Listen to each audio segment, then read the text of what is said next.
মাত্র 18-19 দিনের মাথায় 37,767 জন নারী কর্তা ব্যক্তিকে উনি ফ্যামিলি কার্ড উপহার দিয়েছেন।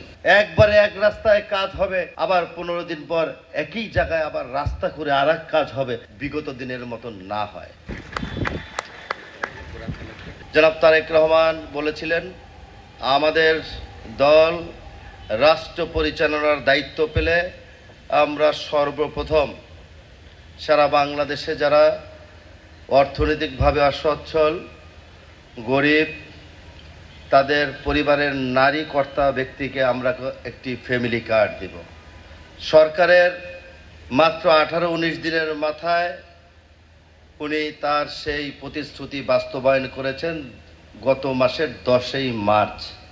সেই 10ই মার্চে তিনি সারা বাংলাদেশে একযোগে 37,767 জন নারী কর্তা ব্যক্তিকে উনি ফ্যামিলি কার্ড উপহার দিয়েছেন।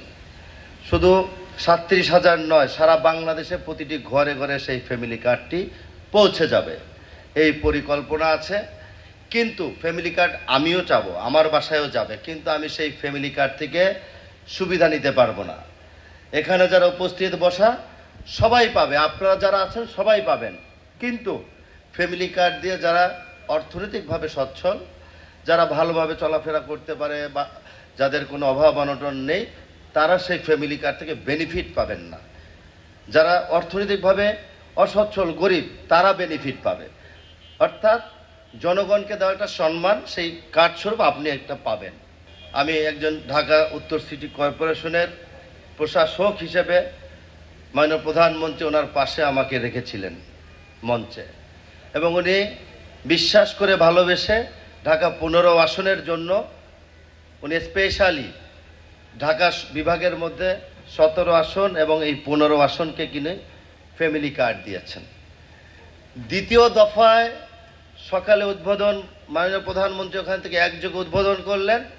দ্বিতীয় দফায় আমরা আমাদের ঢাকা 15 আসনের ফ্যামিলি কার্ডগুলো আমরা আমাদের সিটি কর্পোরেশনের আঞ্চলিক কর্মকর্তা এবং আমাদের নির্বাহী প্রকৌশলী যারা ছিলেন তাদের উপস্থিতিতে আমরা সেখানে ফ্যামিলি কার্ড উদ্বোধন করেছিলাম।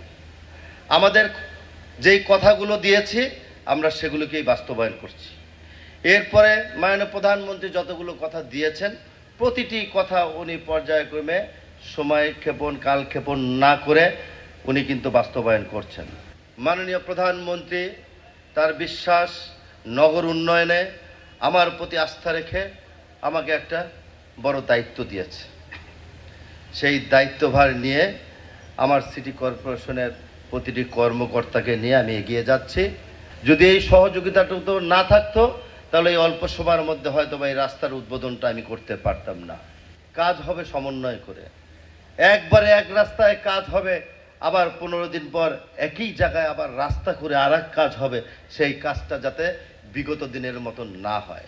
শুধু অর্থ লুপাট আর জনগণের অর্থের অপচয় আমি করতে চাই না। কাজের মানের ব্যাপারে কোনো ধরনের ছাড় দেওয়া হবে না।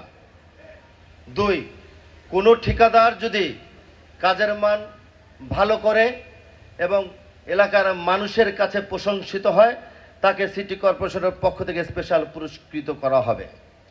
2 নম্বর, এই প্রকল্প বাস্তবায়ন হলে আমরা আশা করি অত্র এলাকার জনগণ স্বাচ্ছন্দ্যে তাদের চলাফেরা করতে পারবে এবং জনগণ এতে উপকৃত হবে। জনাব তারেক রহমান আপনাদের নেতা, আমার নেতা, বাংলাদেশের নেতা, আপনি বারবার বলছেন আপনারা যার যার অবস্থায় থেকে তার এলাকায় বর্জ্য ব্যবস্থাপনা এবং মশক নিয়ন্ত্রণের জন্য আপনারা ক্রাশ প্রোগ্রাম দিয়ে কর্মসূচি ঘোষণা করেন। আমি সিটি কর্পোরেশনের পক্ষ থেকে আপনাদেরকে সহযোগিতা করব। এটা এলাকার মানুষ যেমনিভাবে স্বস্তি পাবে, আপনার রাজনৈতিক জীবনের ক্যারিয়ারও আপনি এগিয়ে নিয়ে যেতে পারবেন। এই হলো আমার বক্তব্য। আমি সর্বশেষ একটা কথা বলে এখান থেকে বিদায় নিব। আমরা অনেক কষ্ট করেছি, 17-18 বছর কষ্ট করেছি। তখন ছিল রাস্তায় মিছিল, আন্দোলন, সংগ্রাম।